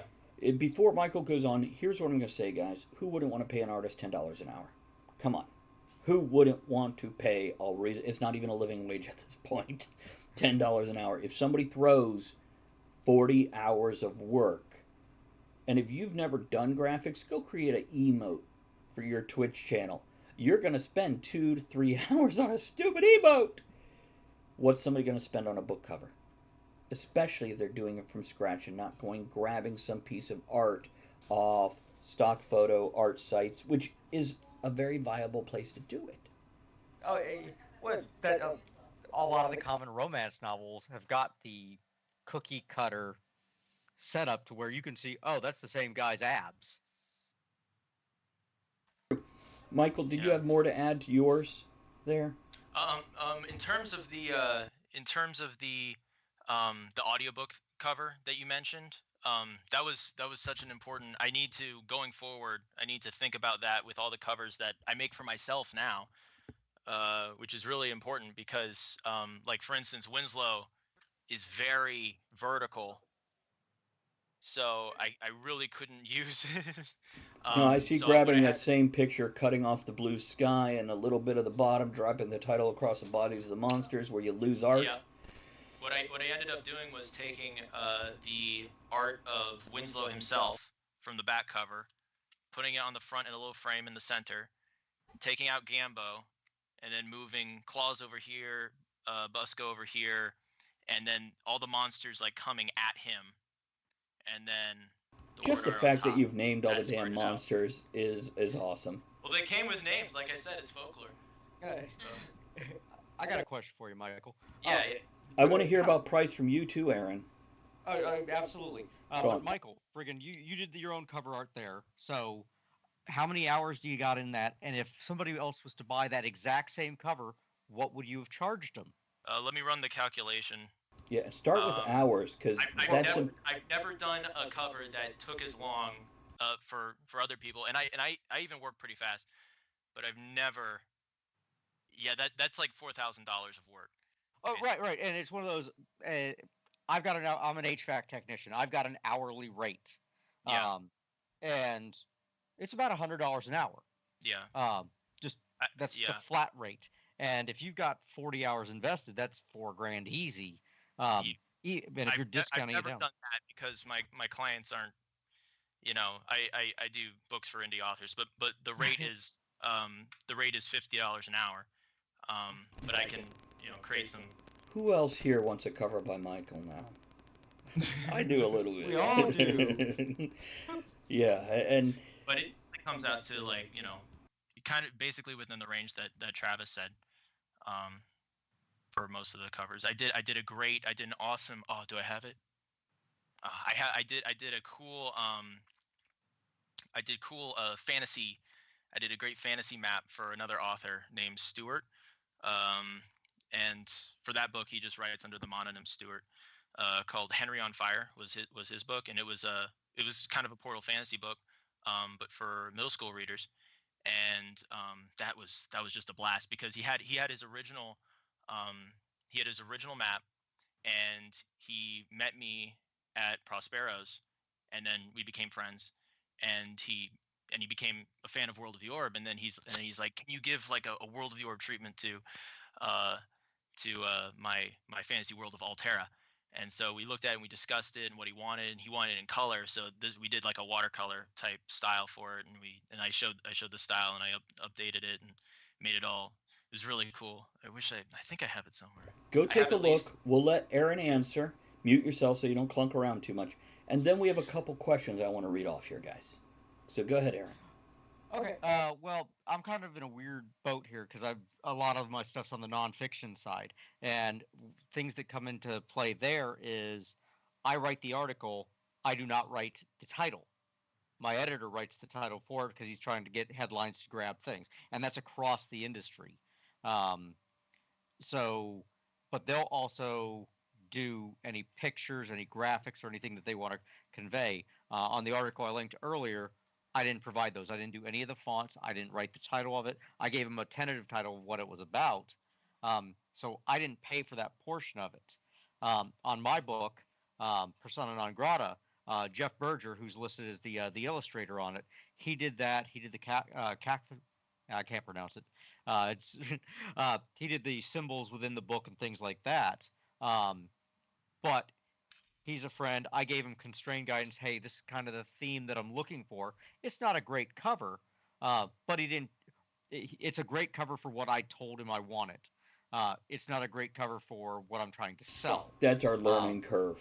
And also, you made that cover when we were in the. There's been a branch over for anybody that doesn't know. The covers that Aaron and I grew up with versus what is out there now is different. Yeah. Because the covers we had before, people were picking up paper books and looking at it going, I have a piece of art in my hand. Now, you have to create a thumbnail. You have to create a thumbnail for your book cover, which means maybe not something that's really defining your book as a cover, but they have to be able to see it in a postage stamp size, and that creates a new challenge for us. And when, Aaron, you did your cover, it was kind of during that changeover where us writers were realizing we need a different thing for our cover besides what we grew up with. Oh, sure. No, and one of the cool things that I did do was I've got the title of the series is the block across the top.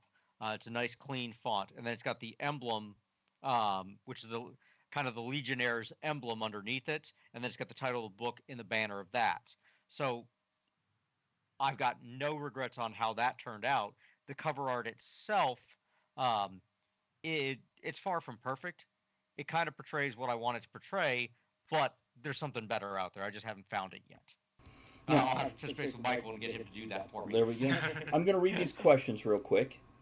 And this is a question I'm going to read off, then read the other comments, then let us get back to the question. Gomatarka says, do you guys write for a living? So you can mull that over how to answer it, because it's not as straightforward as Gomatarka probably would like. Gomatarka, by the way, also says, that discussion's pretty interesting for an outsider of writing like me. And Cold Brew Science says, thanks for all this info and elaboration. It's helpful. And those two comments right there, thank you guys for typing that out. That's thank you guys. what we The love. feedback. Yeah, we love to hear that you guys are like, I got something from what you're talking about. That's great to hear. Whether you're a writer or not a writer, it's a beautiful thing for us. This is food for our soul, folks. So thank you. Thank you. Well, getting any feedback is good. Even if you don't like it or you disagree with it. And me and Travis had a conversation. One of the reviews I got, I'm like, okay, check. And we realized it was just outside his area of interest. And he was a dick. But no, he had valid points. But it's just, you go look at all of his reviews. He's like, toilet paper, this stuff is shitty. That kind of thing. And I don't think he was trolling. He just was a curmudgeon. So any feedback is good feedback because it gives us food for thought to go for that. By the way, if you ever have a series like Tempe and you get somebody, the same person, giving a bad review on multiple books, you have just sold more than one book to that person bitching about your work. And that's a value right there. That is true. Absolutely, You bought it. absolutely. That's good. Michael, I still have your money. that's right. And thank you. And please look forward to the next book to complain about. Yes.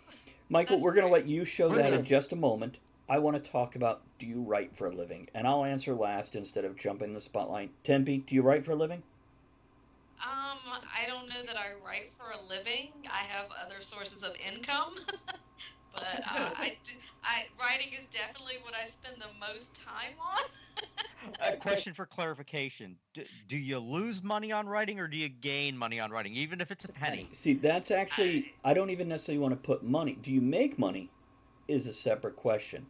So, do we make a living off writing is a very different question from, do you write for a living? Yeah. I wouldn't call it making a living.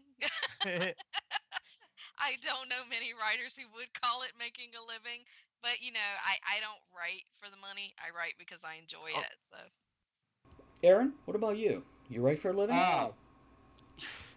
I'm constantly writing between the school, the articles, continuing on the books. Yes, I write for a living, but I also do a lot of other things for a living as well. I don't make any money at it, but I do it. Michael? Writing is the main thing that I do, and I supplement with the cover art and stuff. But it's all sort of in the same realm. To me, it's all part of.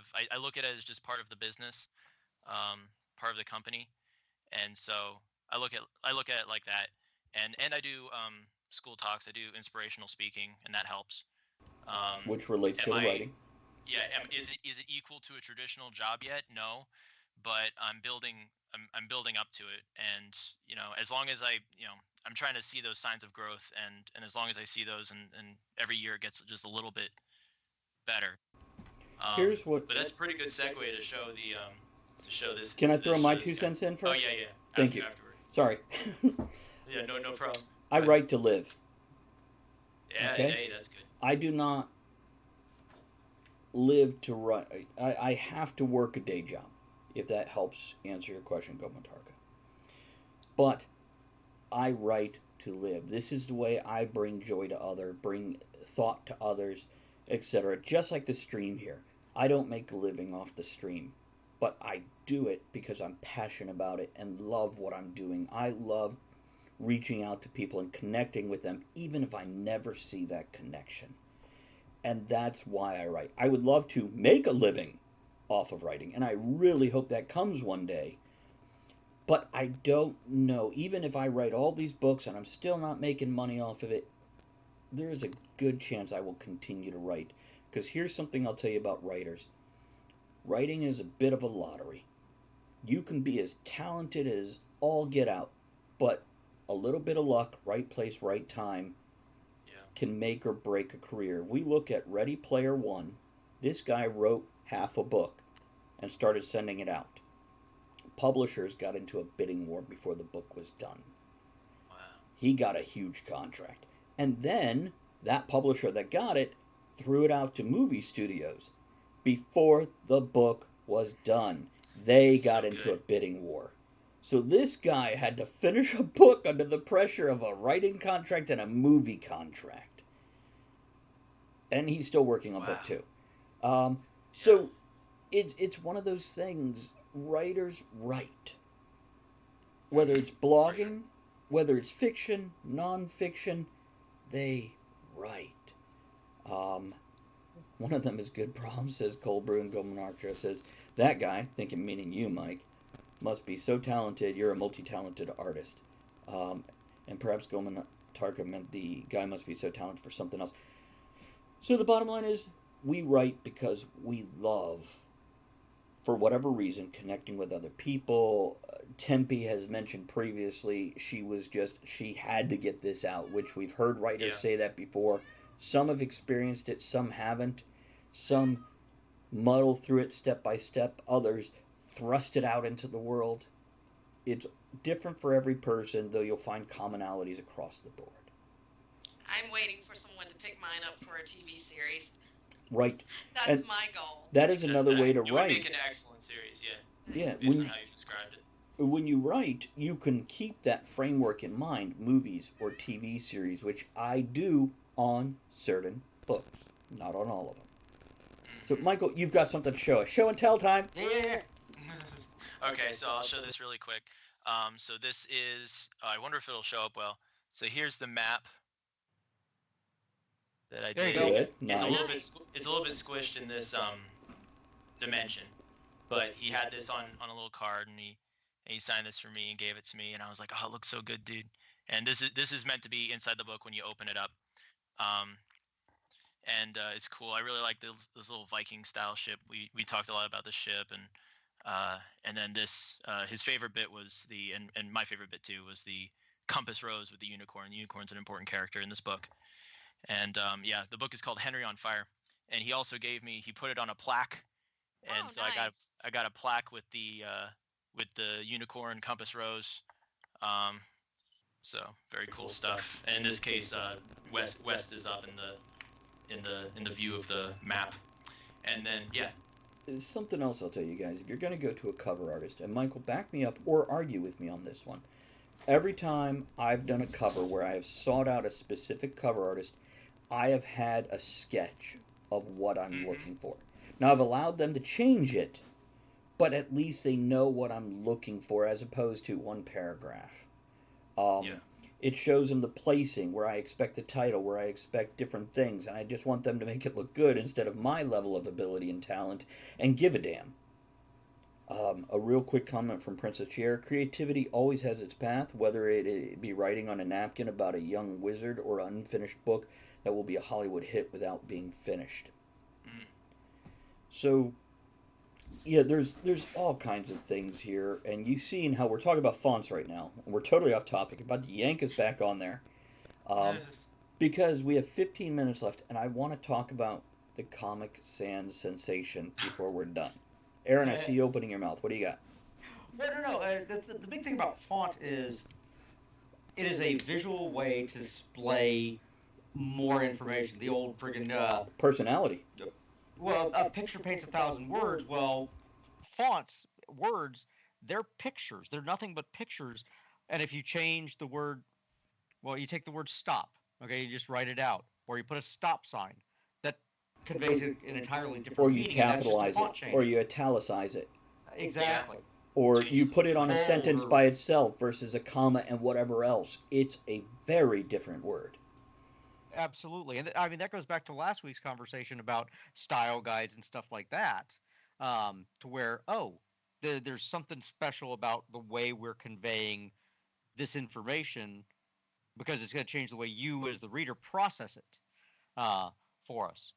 I mean, and like if you get an email and somebody's got it in Comic Sans, you go, oh, this guy's a knucklehead. Back to Comic Sans. In case anybody doesn't know, about 15 years ago, there was a huge blow up about Comic Sans. Now, Comic Sans was a comic book style font. Little fun, not messy, pretty easy to read, but a little bubbly. And people started using it in professional emails, at least inter-office emails.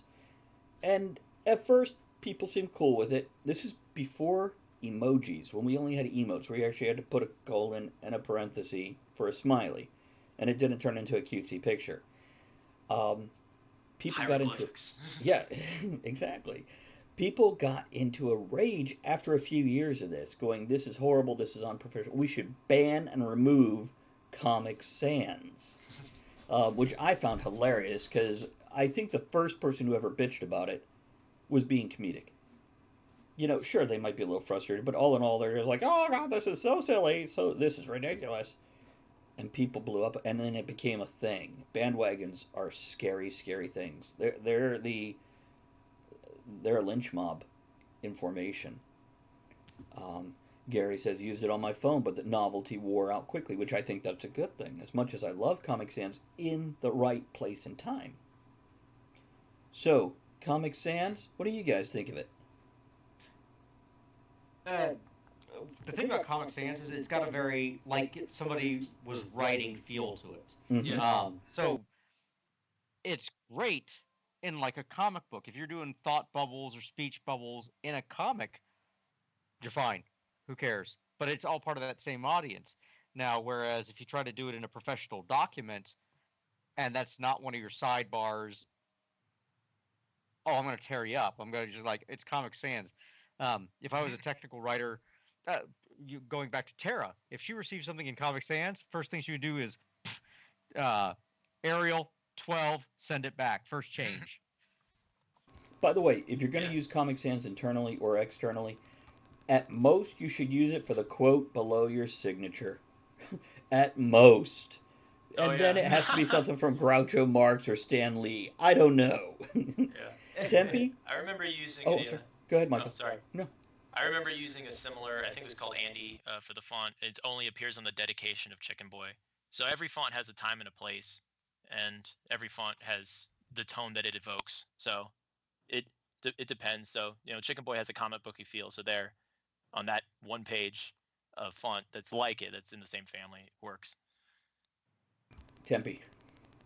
I think my first experience with Comic Sans was when I emailed one of my kids when they were like 12 or 13, and I got an email back saying, "Why did you send this in Comic Sans?" From a This child. must have been like a 12 or a 13-year-old for using it. And I was just emailing them. I didn't even think about it. But yeah, it's so weird that a font can create so much friction between So much drama. Yeah. Papyrus had some drama too. Yes. Your font is the personality, the unspoken personality of whatever you're writing. That's true. Whether it's the cover with the original, "Hey, look at me," or "Hey, you can't tell what the hell I just yelled." Because the cover is shouting at people. It's, "Hey, look at me. That's your cover. Look at me." Internally, you set the tone with the font.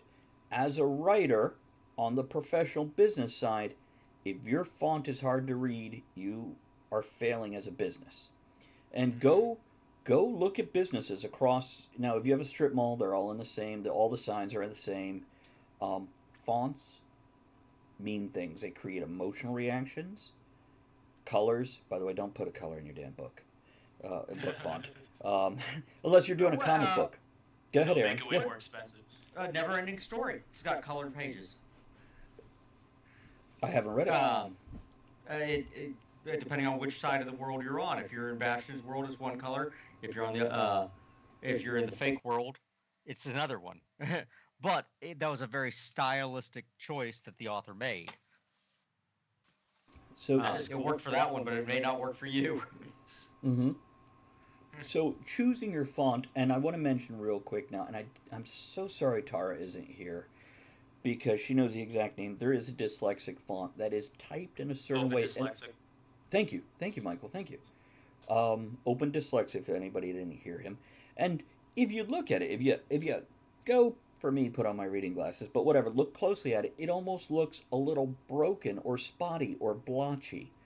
Yep. But this specific font, for people with dyslexia, it becomes very clear and concise and easy to read. Easier, I should say. So that's something to keep in mind. Look at Aaron with the links. Thank you, Aaron. Well He's done, been man. incredible with the links. He's fucking great. As soon as I mentioned Andy appeared. I was like, whoa.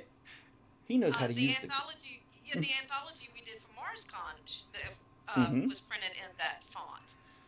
So that's Rogues and Rebels. If you want to check that out on Amazon, you may be able to look in it and see the font. Where you can read the first few pages. Good point. You'll see the Take a look differences. at it. And Yeah. as somebody, Yes. if you've never read Open Dyslexic Font, it will stand out for you for a moment. But like anything, once you get rolling, you go. It doesn't stand out anymore. It's just different from what you're used to seeing. And it almost reminds me of typewriters, because typewriters had uneven ink. Oh yeah, that's true. And I think that's something that's nice about the Open Dyslexic. It feels like uneven ink. And because of that, the eye draws to it differently than something that is constant and whatnot. And I think that helps people Interesting. who have a certain way of seeing things see it more clearly. Aaron? Well, one of the things that we run into with people that are not dyslexic, we don't actually read words. We see the first and the last letter and the length of the word, and our brain fills in the gap. Correct. Unless you're constantly going down here. They have done tests, and you could Google it real quick, where they will put the first letter and the last letter correctly, and then rearrange the letters in the center. And if you don't look too closely, you can read it pretty easily. Yeah, your mind fills in the spaces. Go on, Aaron. Our brains just see it as a picture. We don't. It's all pattern recognition, and Right. the better you are at pattern recognition, it goes. And not getting into any of the dyslexic stuff, but there's a disconnect there for some of that. I'm dyslexic when it comes to numbers, but not words. So it's one of those okay, nope, that's the actual number there, which is why I never call anybody, because I'm like, hi, this is Fen. That's not who I want to talk to. What kind of Hey, fuckery new is friend. this? That's right. Very good, Tempe. Called Sweden. Hello, new friend. Okay, real quick tangent, and then we'll get off this. No, Michael, you're too young for this. I'm guessing. I could be wrong. Correct me. Does anybody else remember sitting at home in your early teens and your phone with a cord would ring and you pick it up and it'd be a wrong number, and an hour later you and your new friend would hang up? This was a If you thing. ever did hang up. Yeah. And I actually had one person who, she was Indian, and FEMA was her name. And yeah, it was a wrong number. And I think it wasn't a wrong number so much as somebody who got bored and dialed random numbers. And we talked for close to a year over the phone before we just, whatever reason, lost contact. But Cat Williams had a great skit on that. Hmm?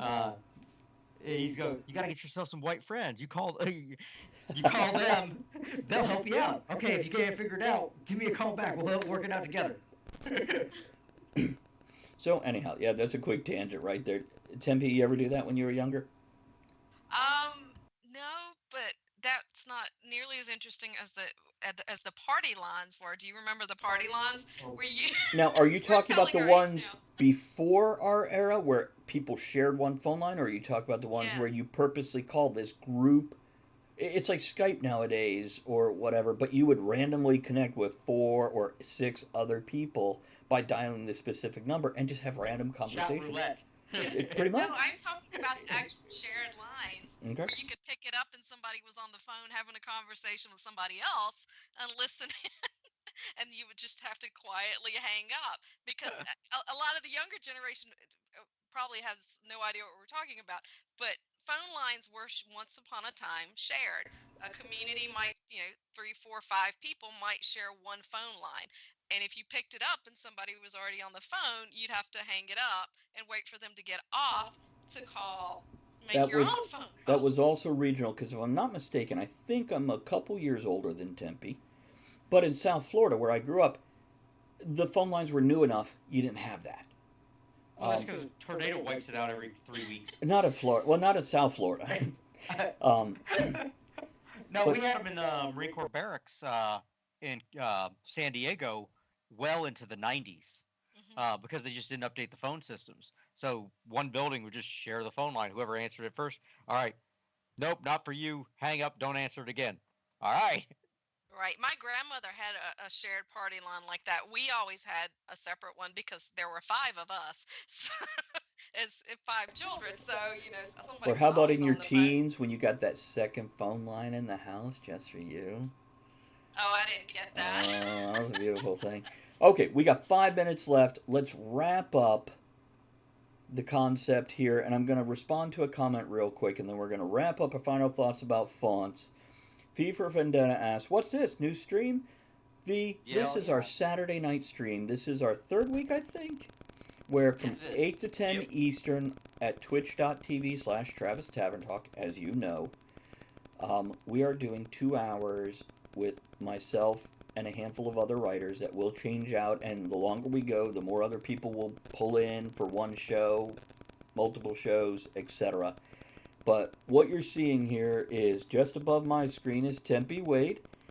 Aaron is the other corner, and then Michael Thompson. I'm sorry, Aaron Kennedy. Let me do the full last names also, and then Michael Thompson, and we all write to live. For no better description there. So, final thoughts on fonts. Tempe? Just make sure when you're doing your covers and make sure it's readable. That's the main thing. Make sure it's readable and that it's easy for people to read. That's the main thing. Aaron? Like everything else you put in your product, think about it. Mm-hmm. You're trying to convey a very specific image, brand, tone. Font is one of those things that you've got to actively think about, even if it's just, okay, I like this one and it's going to work, or, oh, let's change this up because this doesn't convey the sense of dread that I want to do. And Michael, before you answer, I want to point out, don't forget comics, don't forget Chicken Boy versus Winslow, because you have different fonts in different books, and I think that's very important. Yep. Maybe it relates to closing thoughts for you or not, but please, your closing thoughts. No, that's about right. Different fonts for every project. And I try to do that. So far, every project has its own unique font for the body and for the cover or the chapter headings. And then the fonts that I do for other people, like this is for the covers I do, like this is one of them, and this was a very different font. But it kind of looks like handwriting because it's the thoughts of the main character who's kind of doing this poetry and stuff. That's a great font because that is a script font, which are hell to work with. But that's a great font because I can glance at that and get it. So well done there, Michael. Go on with what else you got there. And font. It's a small piece of art, and art evokes emotion. So you want to pick the right the thing that matches the emotion of the project, and then like Tempe said, you want to have it. And like what Aaron said as well, that make it part of your brand. Every book that's in the same series, have it match, have it look like a set. I think that's important. Okay, what I'm going to say is think about the definition of font, guys, such as a font of wisdom, a wellspring, a source of whatever. Even I'm going with water for the imagery in my own head. Your font is that thing that it's the underlying everything of your project, of your work that you're handing to other people. Because of that, even something as simple as Arial versus New Times Roman, they look very similar at a glance, but they're different. So think about that and think of that importance. And I just want to point out we just did an hour on fonts. Yeah. With a little tangent here and there. Guys, Ultimate work nerds. We are out of here. Everybody say goodbye. Let me do some closing music. And don't forget, this will be up via podcast in about midweek. Have a great week, guys. And don't forget to join us Monday nights for Talk of the Tavern. And down the road, Stealing for Survival, our Sunday night D&D game. Have a great weekend, guys. Keep healthy. Be smart. Princess has really enjoyed the stream. Can't wait for next Saturday. More insight and clever commentary. Well, we'll try to get the second part in there. Good night. Where's my music? Here we go. Thanks for Outro. tuning in, guys.